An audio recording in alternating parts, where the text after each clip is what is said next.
भाजपा सरकार ने किसी के लिए कुछ नहीं किया। भाजपा सरकार किसानों के खिलाफ है, ये ना कुछ करना चाहते हैं, तो झूठ बोल के राजनीति कर रहे हैं। पता नहीं किस 18 साल बाद प्रदेश में किस तरीके से घुस गए झूठ सच बोलने के बाद, लेकिन अब ये जनता इनको समझ चुकी है। 2022 में इनका इलाज करेगी।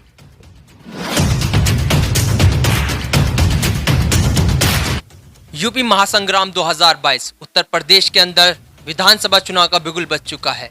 हर विधानसभा के अंदर तमाम पार्टी के नेता कार्यकर्ता हर क्षेत्र में जाकर जनता से संवाद कर रहे हैं।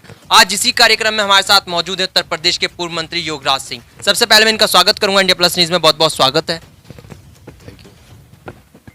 सबसे पहला सवाल हमारा आपसे यही है, उत्तर प्रदेश का विधानसभा चुनाव नजदीक है और उत्तर प्रदेश की अगर हम बात करें, भाजपा सरकार है और समाजवादी पार्टी लोकदल गठबंधन करके पहले भी चुनाव लड़ी थी, इस बार भी उन्होंने घोषणा की है। तो 2022 का चुनाव किस नजरिए से आप देख रहे हैं?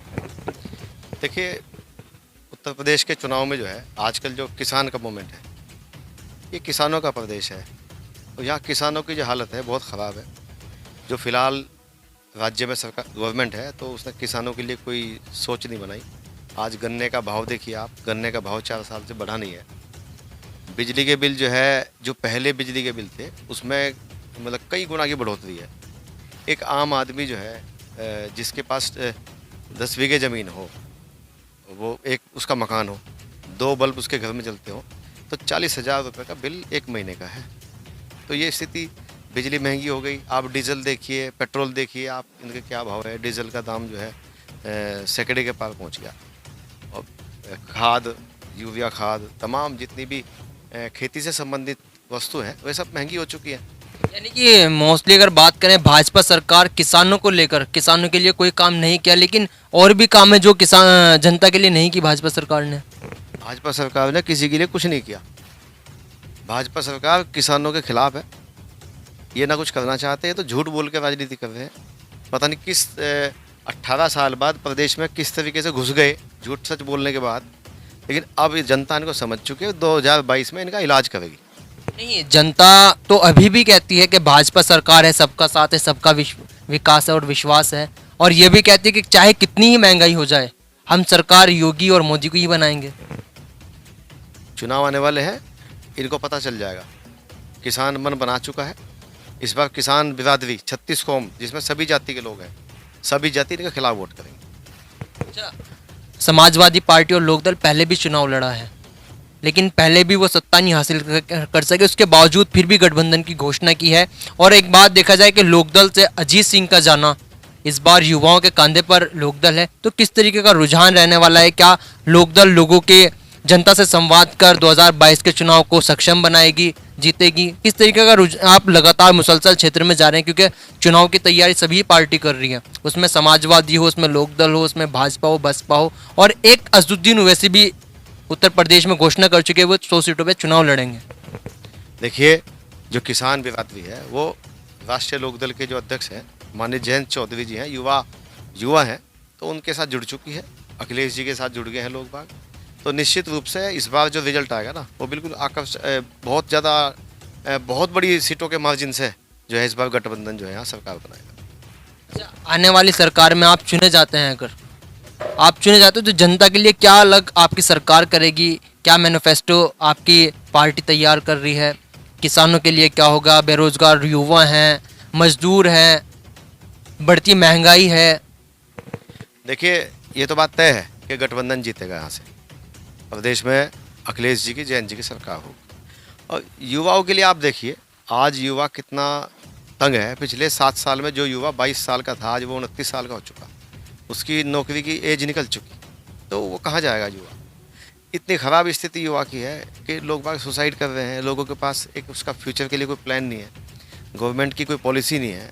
तमाम 36 कौम तक है, तो हर तमाम जातियों ने जो है इसमें अपना मन बनाया है। इस बार इनको भारतीय जनता पार्टी को एक आईना दिखाने का काम करें। यूपी में असदुद्दीन ओवैसी भी आ रहे हैं, वो तो सब जगह जा। उन पे आपका क्या कहना है? क्योंकि मुस्लिम बहुल्य क्षेत्र है, मुजफ्फरनगर की हम बात कर लें, मुजफ्फरनगर के लोकसभा है, जितनी भी विधानसभा सीट इसमें आती हैं, मुस्लिम वोटर्स भी हैं, और मुस्लिम वोटर्स समाजवादी पार्टी की जो पहले समर्थक हुआ करते थे, कार्यकर्ता हुआ करते थे, वो किसी ना कहीं आजम खान वाले केस पर लेकर समाजवादी पार्टी से बायकॉट कर रहे हैं। सबको पता है कि वो वोट काटने के लिए आए हैं। वो बंगाल में भी गए थे, वो उस जगह भी गए थे। तो वोट काटने के लिए आए हैं, वोट काटने का काम करेंगे, ये जनता यहाँ की समझ चुकी।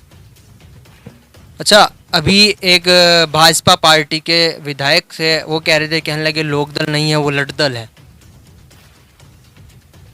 इस पर आप क्या कहेंगे? अब इनके बेतुके बोल हैं, जो भी विधायक होंगे बेतुके बोल बोलते हैं। बिना मांगी वोट मिल गई थी, इनको पता ही नहीं कि जनता को के अंदर किस तरीके से रहना चाहिए, जनता के साथ कैसा आचरण होना चाहिए, इनको इस बात का पता ही नहीं है। अच्छा, जो किसानों का आंदोलन चल रहा है, तो क्या इसमें समाजवादी पार्टी लोकदल सक्षम रहेगी इस आंदोलन को भुनाने में, या किसानों को अपनी ओर किसानों से डायरेक्ट संवाद करके लगता है कि किसान समाजवादी पार्टी लोकदल को चुनेंगे? क्योंकि पिछली बार भी 2017 की अगर हम बात करें, 2017 तक समाजवादी पार्टी की सरकार रही थी, और सरकार समाजवादी पार्टी के कार्यकर्ता भी कहते हैं, साथ वाले भी कहते हैं कि जो भाजपा आई है उससे पहले सरकार अच्छी थी। सवाल यह है कि अगर समाजवादी पार्टी ने अच्छा काम किया तो जनता ने 2017 में नकारा कि उसमें भी गठबंधन लोकदल का हुआ था। देखिए, तो बदलाव की बात है, जनता का मिजाज बड़ा विचित्र होता है। अखिलेश जी ने अपने टाइम में जो है गन्ने का भाव 40 रुपये कुंटल बढ़ाया था, उसके बाद भी बढ़ाया, एक दो बार बढ़ाया था। और यहाँ कानून व्यवस्था के लिए देखिए, जो 100 नंबर है ये उन्हीं की देन है। और जयंत चौधरी जी या अखिलेश जी ने जो गठबंधन बनाया है, जो ये आंदोलन चल रहा है, आप ये देखना कि इस आंदोलन की वजह से और हमारे नेताओं की वजह से, अखिलेश जी की, जयंत चौधरी जी की वजह से, तो इस बार पूरा किसान जाति जो है एक तरीके से जो है बीजेपी के खिलाफ जाएगी।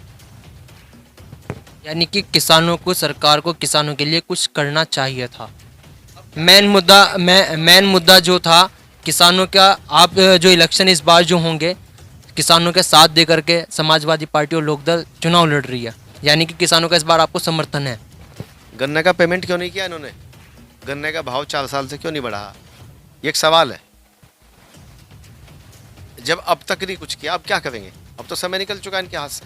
तो आने वाले 2022 के चुनाव में भाजपा जाने वाली, इनका इलाज होगा, जनता इनका गांव में इलाज करेगी, जनता इनको गांव में घुसने नहीं देने की। लेकिन लोगों का कहना है, उसमें भाजपा के भी लोग हैं, नेता हैं, कहने लगे अगर आपकी मांग है उन मांगों को आप सरकार से मनवाओ। इस तरीके का इलाज की आप बात कर रहे हैं, इलाज के गांव के अंदर अभी हाल फिलहाल में एक हमारे मुजफ्फरनगर के विधानसभा में एक कांड हुआ, वहाँ पे भाजपा के विधायक गए थे, वहाँ से उनके साथ भी हुई, लेकिन उनका कहना है कि आप सरकार से मांग करें अपनी। अब वो क्या, सरकार से आप मांग करेंगे, सरकार आपकी सुनेगी, लेकिन आप लोग सरकार से मांग नहीं कर रहे। ये सब झूठ बोलने का काम करते हैं, झूठ पे इनकी बुनियाद है, जनता सब समझ चुकी है, इनको सब जान गए इनको। ये केवल जो है भाई को भाई से भड़काने का काम करते हैं, इनके पास कोई मुद्दा नहीं है। ये हमारे साथ उत्तर प्रदेश सरकार के पूर्व मंत्री योगराज सिंह थे। इनका कहना था कि आने वाला 2022 का जो चुनाव होगा, किसान उसमें भाजपा सरकार को मुंह तोड़ जवाब देगी, और जो किसान आंदोलन लगातार चल रहा है और मांग करेगी सरकार से, यदि सरकार उनका इस मांग को पूरी करती है तो किसान सोचेंगे, नहीं तो 2022 में किसान उन्हें आईना दिखाएंगे। योगराज सिंह मंत्री हमारे साथ जुड़े हुए थे, और इसी सिलसिले में आप हमारे साथ जुड़े रहे इंडिया प्लस न्यूज़ पर। लगातार महासंग्राम 2022 क्या चाहता है यूपी, हम आपको रूबरू कराते रहेंगे, हर नेता, हर कार्यकर्ता और हर जनता से। मैं MS गौर, राजू श्रीवास्तव के साथ। इंडिया प्लस न्यूज, सिर्फ वही जो सही।